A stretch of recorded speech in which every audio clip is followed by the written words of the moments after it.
नवाज हो, क्या वजह, लूट सेल लगे है, क्या है?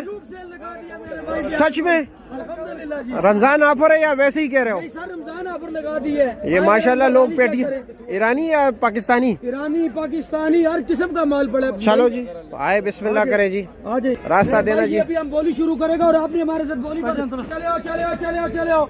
आज अदनान भाई दिखाए, ईरानी दिखाए पूरी मंडी में देखे कड़क से साउथ अफ्रीका इस तरफ करे जरा ताकि सही लोगों को अच्छा कलर नजर आए। अच्छा जी, ये नहीं कि सिर्फ ये लगाई है, और भी खोल कर जो अच्छा कोई और खोल दो यार, ये तो फिर लोग कहेंगे ड्रामा कर रहे हैं।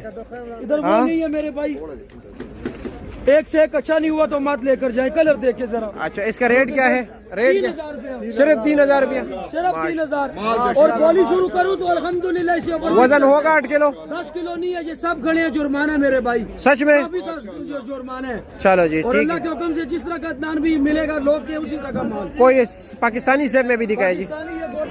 गोल्डन क्या रेट है? 16 किलो। 16 किलो? नहीं नहीं नहीं, 14 किलो निकल आएगा। 16 नहीं है, फिर भी जुर्माना जो आपके 14 किलो निकल आता है। सर आपकी वजह से जो आई पहले कितना वजन निकलता है इसका? सामने ये NH मार्क है, ये 15 किलो से ऊपर है। 15 किलो से ऊपर है? तोल कर हाँ? देखते हैं। अच्छा और इस मार्केट में नहीं है 2011 में अच्छा जी, 16 किलो से 16 किलो है। अच्छा जी, ये क्या रेट है सफेद? लेकर जाने वाले हैं। क्या रेट है? रेट है 3200, लेकिन वेट कितना 16 किलो। पक्का? ये मेरा भाई लेकर जाता है, इनसे मालूमत कर। अच्छा ये देख रहे हैं उल्टा देख रहे जैसे हैं। अच्छा जी, 4 का अदनान भाई, ये चेक कर, ये कस्टमर है ठीक है, जी जी, ये आपके मोहल्ले लेकर का जाने वाले दुकानदार हैं। है। चलो जी ठीक हो गया, लोग रोज लेके जाते हैं। चलो जी शुक्रिया आपका।